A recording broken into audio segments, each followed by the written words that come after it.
Hey, fragrance friends and enthusiasts, welcome back. It's Benjamin here at the Centaur Fragrance Channel talking about another beautiful fragrance. I hope that you're smelling good out there, my friends. I know that you are. Let me know what's your scent of the day in the comment section below. What are you smelling like? What's your scent of the day? How are you doing? And today we're going to be talking about a very underrated fragrance, a fragrance that needs more love, a fragrance that's highly underrated and deserves a lot of attention in the fragrance world. This is none other than Zefiro from the house of Xerjoff. Yes, this is a high-end fragrance. Not everybody knows about this one, and it's one of the best Xerjoffs I've ever smelled. Honestly, I've smelled quite a few of them. I finally got my nose on this one, and I said I had to have it. Zefiro.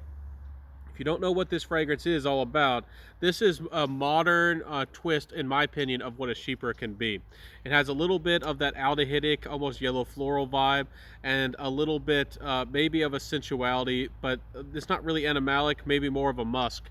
And it does have some more of the powdery nuances. No leather here, no deep green elements, no oak moss, no patchouli, but this is, in my opinion, more on the modern Chypre, pseudo Chypre type of side of things.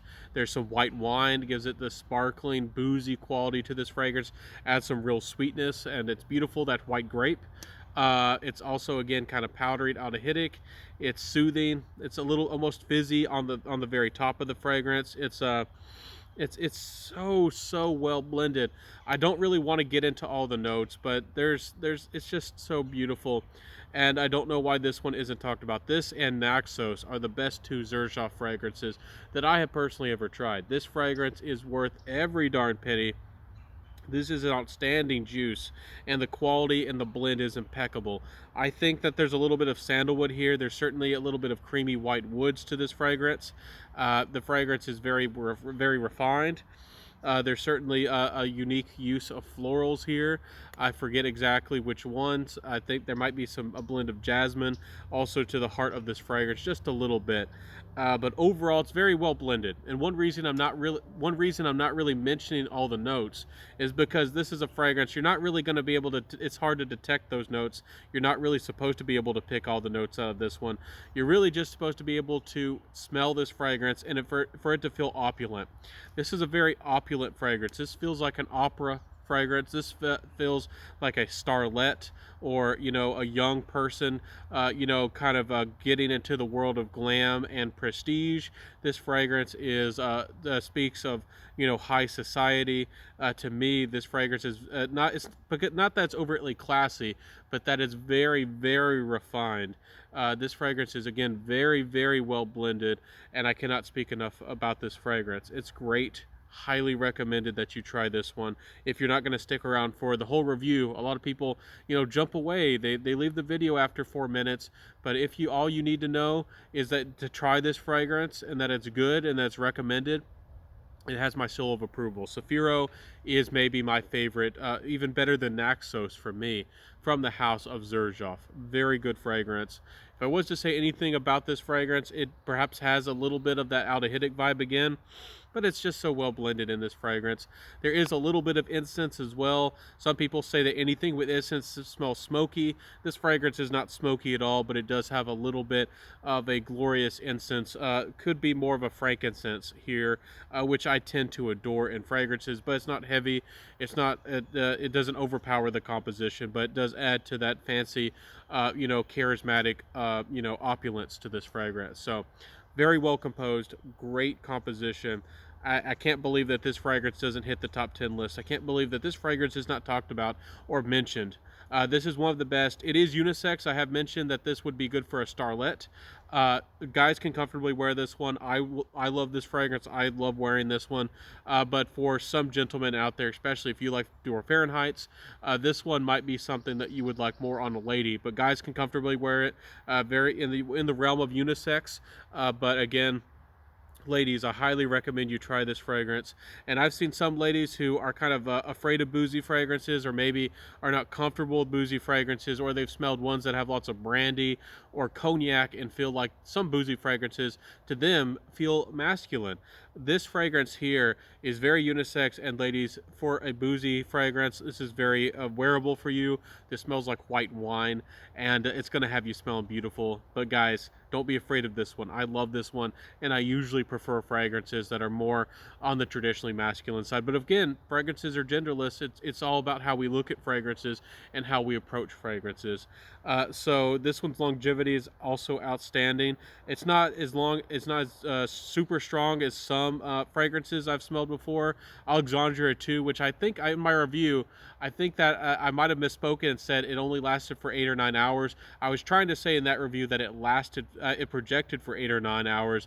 Alexandria 2 is a beast. This one here, it'll get you to that 8-9 hour mark comfortably. For some people, this might give you beyond the 10 hours. On my skin, this isn't the strongest Xerjoff, but is it a weak Xerjoff? No. I would say it's actually in the middle somewhere.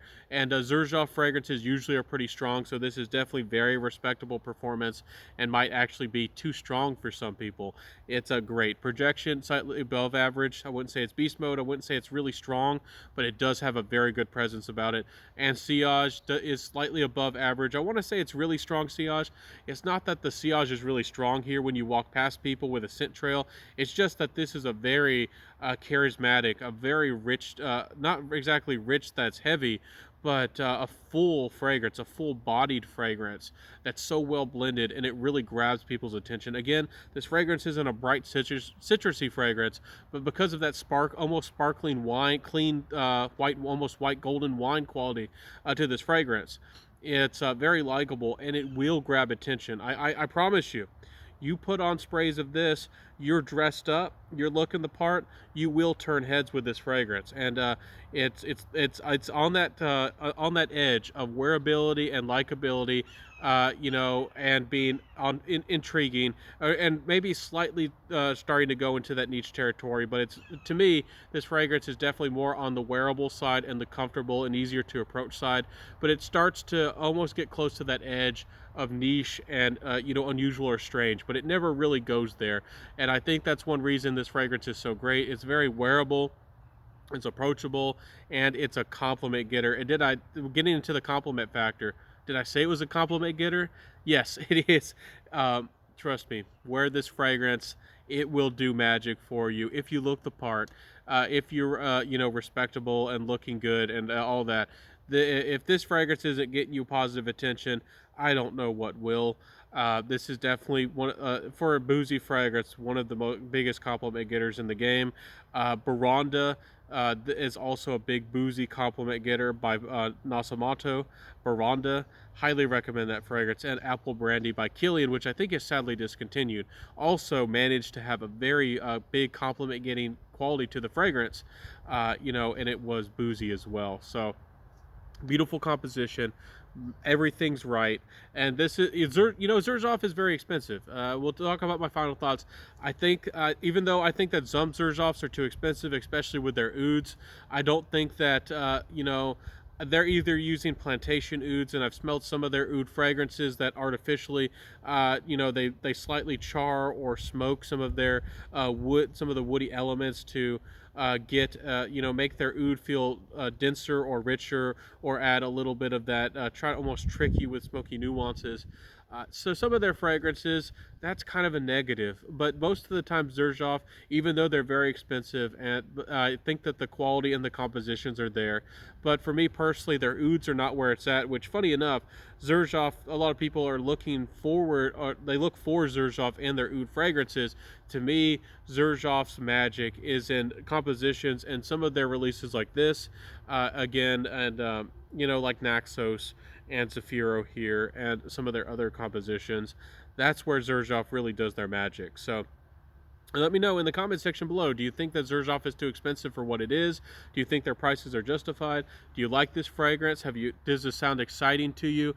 And would you be interested in this? And let me know, should I have gone in deeper into the notes? Do you want a full exploration of the accords. I just really told you how this fragrance felt, how it makes me feel, and how it might make you feel. So hopefully that was a good idea. Let me know in the comment sections below what you think about this fragrance review. I'll catch you in the next one. Wear what you love, rock what you got. Smell beautiful out there, my friends, and I'll catch you in the next video. Hopefully you're doing well out there. Be safe. The world's crazy right now, and I'll see everybody soon. Peace out and bye.